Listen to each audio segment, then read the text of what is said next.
सुभद्रा अपने आंगन में बैठकर गेहूं साफ कर रही थी। सर पर जोरों की धूप थी। उसे देखकर उसकी बहू झोपड़ी से बाहर आई और उससे बोली, माँ जी कब से आप ये गेहूं साफ कर रही हो? अब चलिए अंदर आ जाइए, नहीं तो धूप लग जाएगी, और एक साथ इतनी देर में धूप में काम करोगी तो तबीयत खराब हो जाएगी। मेरा सारा काम खत्म हो गया, अंदर आ जाइए, मैं भी आपकी मदद कर देती हूँ। फिर दोनों सास बहू अंदर झोपड़ी में गेहूं साफ करने लगती है। तभी सुभद्रा की बेटी अंजलि अपनी माँ से कहती है, माँ क्यों थोड़े से पैसों के लिए बेकार की इतनी मेहनत करती हो?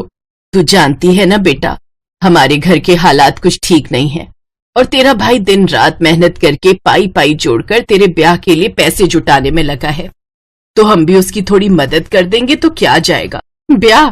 अच्छा माँ, मैं पहले ही आपसे कह रही हूँ, मैं ऐसे वैसे घर में शादी नहीं करूंगी। अरे जब मुझे गरीबी झेलनी ही है तो मैं ऐसे वैसे घर जाकर गरीबी क्यों झेलूं? और अगर गरीब घर में मेरी शादी हुई ना तो पहले ही कह देती हूँ, मैं वहां से भागकर आ जाऊंगी। ऐसा नहीं कहते बेटी, शादी के बाद ससुराल जैसा भी हो वही उसका घर होता है, और अमीर गरीब ससुराल मिलना तो नसीब की बात है। वो सब मुझे नहीं पता माँ, मैं पहले ही बता रही हूँ, मेरी शादी किसी बड़े अमीर घर में करना। ये कहकर अंजलि वहां से चली जाती है। हे भगवान, मैं क्या करूं इस लड़की का, ये तो जैसे कुछ समझने को तैयार ही नहीं है। कोई बात नहीं माँ जी, ननद जी के लिए हमसे जितना हो पाएगा हम उतना जरूर करेंगे। फिर दोनों सास बहू वो सारा गेहूं साफ करती हैं, जिसके बाद वो सर पर उठाकर दुकान पर देने जाती हैं। अरे अच्छे से गेहूं साफ तो किए है ना? याद है पिछली बार अच्छे से साफ नहीं हुआ था। नहीं नहीं मालिक, हमने तो अच्छी तरह से सारा गेहूं साफ किया था।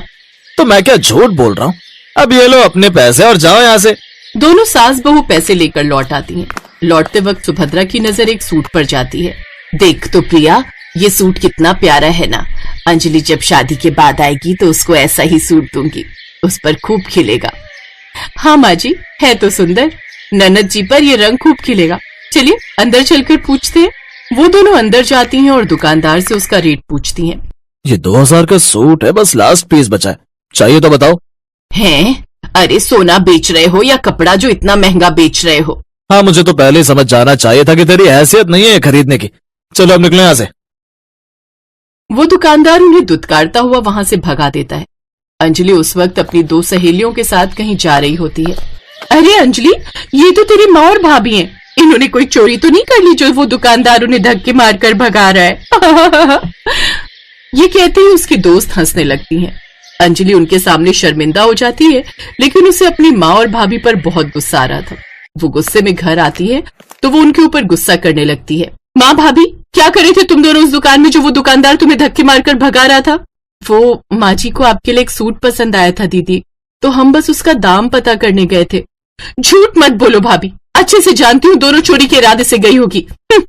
अंजलि को अपने घमंड के आगे कुछ भी दिखाई नहीं देता, न बूढ़ी माँ भाभी और न गरीब भाई का दर्द। वो तो बस अपना मतलब निकालना जानती थी। सारा दिन मेहनत मजदूरी करके शाम को थका हारा मनोज घर लौटता है। प्रिया रसोई में आटा गूंथ रही थी। अंजलि, मनोज आ गया है, जा अपने भाई के लिए पानी ले आ। माँ मेरा नेल पेंट खराब हो जाएगा, आप भाभी को बोल दो ना। बेटी वो आटा लगा रही है, अच्छा रहने दे, मैं ही दे देती हूँ। पता है माँ, अपनी अंजलि के लिए एक बहुत अच्छे घर का रिश्ता आया है। पंडित जी कह रहे थे कि वो अमीर घर तो है, लेकिन एक खामी है। कैसी खामी? लड़का उम्र में अंजलि से 8 साल बड़ा है, इसलिए मैंने सोचा मना कर दूं। क्या आप कैसी बातें कर रहे हैं भैया? आजकल ये सब कौन देखता है? अगर लड़का अमीर है, मेरा मतलब है बड़ी उम्र का है, तो क्या हुआ, शादी नहीं हो सकती क्या? मुझे इस शादी से कोई दिक्कत नहीं है। अरे लेकिन बेटी। माँ जी, अगर दीदी को कोई परेशानी नहीं है तो ठीक है, अब बस वो खुश रहनी चाहिए। आप आगे की बात बढ़ाइए। मनोज पंडित से कहकर बात आगे बढ़ाता है। अंजलि दिखने में सुंदर थी, इसलिए लड़के वाले भी झट से मान गए और उनका रिश्ता पक्का हो गया। अब मनोज मजदूरी करके तो वहीं घर पर सारा काम निपटाने के बाद सुभद्रा और प्रिया गेहूं की बोरियां साफ करके या दाल की बोरियों में से कंकड़ साफ करके कुछ पैसे कमाती। ऐसे ही समय बीता और उसकी शादी के दिन पास आ गए। मनोज ने गांव के जमींदार से कुछ कर्ज उठाए और अपनी बहन की बड़ी धूमधाम से शादी की। शादी के बाद अंजलि अमीर घराने की बहू बन गई और अब तो जैसे वो अपने गरीब परिवार को भूल ही गई। एक रोज, अंजलि, अगर तुम्हारी माँ को तुम्हारी याद आ रही है तो ठीक है, हम कल ही चलेंगे मेरे ससुराल सासू माँ से मिलने। अगले दिन अजीत ढेर सारे गिफ्ट्स और मिठाइयां खरीदता है और अपनी पत्नी के साथ अपने ससुराल जाने के लिए निकल पड़ता है। अजीत पहली बार अपने ससुराल आया था, इसलिए प्रिया हाथों में आरती की थाली लेकर उन दोनों का स्वागत करती है। अंजलि सबको गिफ्ट देती है, फिर अपनी अमीरी का घमंड दिखाते हुए कहती है, तुम्हें पता है भाभी, मेरे घर में तो बड़े बड़े कमरे हैं और हर कमरे में एसी और डबल बेड और टीवी है। वहां तो हमें बिल्कुल भी गर्मी नहीं लगती, और यहाँ देखो, यहाँ आते ही कितनी गर्मी लगने लग गई है। आप अपने ससुराल में खुश हैं, यही हमारे लिए काफी है दीदी। हाँ बेटी, तू बस खुश रह, बस। फिर प्रिया उनके लिए चाय और पकौड़े बनाकर लाती है, जो अजीत को बड़े पसंद आते हैं। कुछ देर वहां रुकने के बाद वो वापस जाने लगते हैं तो प्रिया अंजलि को वही सूट देते हुए कहती है, ये सूट हमने आपके लिए लिया है दीदी, दिन रात मेहनत करके पैसे जोड़े थे इसके लिए। अब मुझे इस सूट की कोई जरूरत नहीं है, मेरे पास महंगे महंगे कपड़े हैं। अंजलि उस सूट को ठुकरा देती है। ये देख अजीत गुस्से में कहता है, तुम्हें पता है कितनी मेहनत से तुम्हारी माँ भाभी ने ये सूट तुम्हारे लिए लिया होगा। तुम्हारे भाई भाभी कितने गरीब हैं, लेकिन फिर भी उन्होंने हमारे आने पर कितनी सब तैयारी की है, हमें कितना सम्मान दिया है, और तुम उनके इंसल्ट कर रही हो। इससे पता चलता है कि तुम्हारी सोच कितनी छोटी है। तभी बाहर जमींदार मनोज को आवाज लगाता है, मनोज, अरे ओ मनोज, अरे बाहर निकल। अरे जमींदार साहब आप, चल मेरे पैसे जल्दी से निकाल जो तूने अपनी बहन की शादी पर लिए थे। धीरे बोलिए मालिक, मेरी बहन और उसका अमीर पति यहाँ आए हुए हैं, उन्होंने सुन लिया तो क्या सोचेंगे। गटर के कुत्ते, जा, आज तो तुझे छोड़ रहा हूं, लेकिन कल मेरे पैसे नहीं लौटाए ना तो तुझे मार मार कर तेरे घर से निकाल दूंगा। ये सब बातें अजीत और अंजलि सुन लेते हैं। अंजलि को अपनी गलती का एहसास होता है और वो हाथ जोड़कर अपने भैया भाभी और माँ से माफी मांगती है।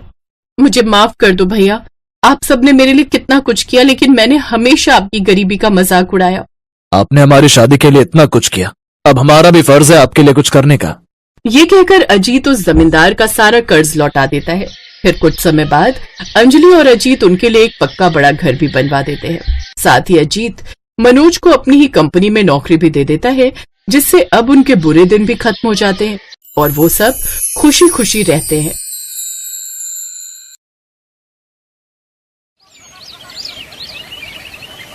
जानकी के 3 बच्चे थे, जिसमें से 2 लड़के विनोद और प्रमोद और एक लड़की कविता थी। बिन बाप के बच्चों को जानकी ने खूब लाड प्यार से पाला। उसने कभी उन्हें कोई तकलीफ नहीं होने दी। माँ बाप दोनों की जिम्मेदारियां उसने बखूबी निभाई। समय बीता और तीनों बच्चे जवान हो गए। विनोद और प्रमोद अच्छी कंपनी में नौकरी पर लग गए, जहां उन दोनों को अपने मालिक की अमीर घर की 2 बहनों नैन्सी और सुप्रिया से प्यार हो गया। जानकी को भी दोनों लड़कियां पसंद आ गईं। फिर सबकी रजामंदी से शादी की तारीख पक्की हो गई। माँ, मैं तो अपने भाइयों की शादी में गाउन पहनूंगी। हाँ, तू तो ऐसे तैयारी कर रही है जैसे हमारी नहीं बल्कि तेरी शादी हो, हैं? और क्या भला, आखिर क्या जरूरत है बेकार में खर्चा करने की। माँ, ये तो तुम्हारी ही साड़ियों से कोई पहन लेगी, हैं? आखिर तुम दोनों भाइयों की इकलौती बहन है, इतना तो इसका हक बनता है। फिर जानकी ने अपने पैसों से कविता के लिए गाउन बनवा दिया। ऐसे ही शादी वाला दिन भी आ गया और जानकी की दोनों बहुएं ब्याह कर घर आ गईं। कुछ दिन ऐसे ही बीत गए। एक रोज, बस अब जल्दी से अपनी बेटी के हाथ भी पीले कर दूं तो मैं अपने सारे फर्ज से मुक्त हो जाऊंगी। वैसे भी मैं अस्थमा की मरीज हूँ, न जाने कब क्या हो जाए। तभी जानकी की दोनों बहुएं वहां आ गईं। अगर दोनों माँ बेटी की खुसुर फुसुर खत्म हो गई हो तो घर के कुछ काम कर ले, और नहीं तो क्या, अब हम दोनों सारा दिन किचन में रहकर खाना बनाएंगी क्या? ना बाबा ना, हमसे तो ना होगा ये। चल कविता, रसोई में बर्तन रखे उन्हें धो दे, फिर खाना बना ले जाकर। इस तरह दोनों अमीर घर से आई बहुएं सास ननद से घर के काम करवाने लगी। दोनों बड़े घर से आई थी, लेकिन फिर भी उनके मन में लालच भरा हुआ था। सुनिए जी, ये माँ जी कविता को कुछ ज्यादा ही प्यार करती हैं। अब कल की ही बात लो, माँ जी ने अपने सोने की बालियां कविता को दे दी। मुझे तो डर है कहीं एक दिन वो ये घर भी उनके नाम ना कर दें। और क्या, वैसे भी किसी के मन में कपट आते कहाँ देर लगती है। दोनों बीवियों ने अपने पति के मन में बीज बो दिया। फिर क्या था, अगले ही दिन विनोद और प्रमोद वसीयतनामा लेकर अपनी माँ के पास पहुंच गए। माँ, इन पेपर्स में साइन कर दो। कैसे पेपर्स और क्या लिखा है इसमें? यही कि आपको कुछ हो गया तो आपकी ये सारी प्रॉपर्टी हमें बढ़ जाएगी। अपने जीते जी तो मैं ऐसा नहीं करूंगी। माँ, आप मेरी चिंता क्यों कर रही हो? और वैसे भी अभी तो मैं पढ़ ही रही हूँ। आप ये घर बेझिझक होकर साइन कर दो। अपनी बेटी की बात मानकर जानकी ने वैसा ही किया। लेकिन अब तो जैसे नैन्सी और सुप्रिया का सपना पूरा हो गया। एक रोज दोनों भाई ऑफिस के काम से शहर से बाहर गए होते हैं और कविता की दोनों भाभियां किट्टी पार्टी में गई होती हैं। तभी अचानक जानकी की तबीयत खराब हो जाती है। दोनों भाभियां फोन नहीं उठा रही। अब क्या करूं? माँ, तुम चिंता मत करो, मैं तुम्हें अभी अस्पताल लेकर चलती हूँ। कविता बाहर ऑटो ढूंढने जाती है, लेकिन जब तक वो वापस आती तब तक जानकी दम तोड़ चुकी थी। अपनी माँ की मौत के सदमे से कविता को बहुत गहरी चोट पहुंची थी, लेकिन अभी उसका दुख दूर नहीं हुआ था कि उसकी दोनों भाभियों ने वो कर दिया जिसकी उसे उम्मीद नहीं थी। नहीं भाभी, मैं इस घर को छोड़कर कहीं नहीं जाऊंगी। इस घर में मेरी ये माँ की यादें बसती हैं, लेकिन तुम्हें हमारे साथ ये घर छोड़कर जाना ही होगा, क्योंकि हमने ये घर बेच दिया है। तुम ऐसा कैसे कर सकती हो भाभी? नहीं, मैं अपने रहते इस घर को नहीं बेचने दूंगी। इसके अलावा तुम्हारे पास कोई ऑप्शन भी नहीं है, क्योंकि माँ ने ये अपने दोनों बेटों के नाम कर दिया था। दरअसल उस रोज उन्होंने वसीयतनामे पर अपना ही नाम लिखा था, कविता का नहीं। कविता मजबूर थी, वो कुछ नहीं कर पाई और मजबूर होकर अपनी भाभियों के साथ चली गई। कविता हमेशा अपनी माँ को याद करके रोती रहती। ओफो, अब ये तुम्हारा रोना धोना आखिर कब तक चलेगा? चलो अब ये सब ड्रामा बंद करो और घर के काम करो जाकर। आखिर कब तक मुफ्त की रोटियां तोड़ेगी? हाँ उठो अब, और रसोई में बर्तन पड़े हैं उन्हें धो लो, फिर कपड़े भी धो लेना, लेकिन पहले रसोई में जाकर नाश्ता बना लो।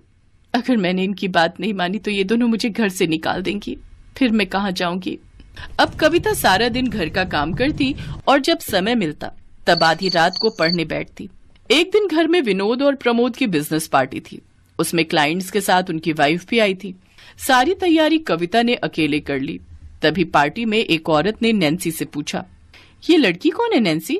ये हमारी नौकरानी है। ये सुनकर कविता को बहुत बुरा लगा और वो बिना किसी से कुछ कहे उस घर से चली गई। लेकिन उसे कहीं ठिकाना नहीं मिला, इसलिए वो फुटपाथ पर रहने लगी और भीख मांगकर अपना गुजारा करती, साथ ही अपनी पढ़ाई भी करती।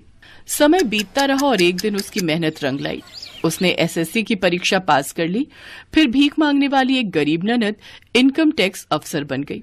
ऐसे ही समय बीता। एक रोज, हे राम, हम लुट गए, बर्बाद हो गए। क्या हुआ? ऐसे क्यों चिल्ला रही हो? हमारे हस्बैंड के दफ्तर में पुलिस वालों की रेड पड़ी है, सब कुछ जब्त हो गया, ऑफिस सील हो गया और गार्ड कह रहा था अब वो टीम हमारे घर ही आ रही है। हमें क्या पता था ये दोनों भाई गैर कानूनी काम करते हैं। क्या? अब हम कहाँ जाएंगे? फुटपाथ पर। न जाने किसके श्राप का फल है जो हमें ये दिन देखने को मिल रहे हैं। तभी पुलिस वहां आ गई और उन्होंने उनके घर को भी सील कर दिया। अब वो दोनों सड़क पर आ गई। उधर कविता सरकारी आवास में रहती थी। उसने जब अपने भाइयों के बारे में अखबार में पढ़ा तो वो खुद को उनसे मिलने से रोक नहीं पाई। वो अपनी कार से जा ही रही थी कि तभी उसने अपनी दोनों भाभियों को फुटपाथ पर बैठे देखा। भाभी, आप दोनों यहाँ? ये सब कैसे हो गया? मैंने अभी अभी अखबार में देखा जो कुछ भी आपके साथ हुआ। ये सब हमारे कर्मों का फल है कविता। हमने जो तुम्हारे साथ किया उसकी सजा हमें मिल गई। अब तुम हमें माफ कर दो।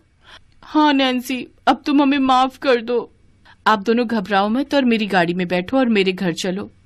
तुम्हारी गाड़ी? तुम्हारा घर? हाँ, अब मैं एक इनकम टैक्स ऑफिसर बन गई हूँ। अपने दोनों भाइयों को छुड़वाने के लिए कुछ करती हूँ मैं। खुशी के मारे उसकी भाभियों ने उसे गले से लगा लिया।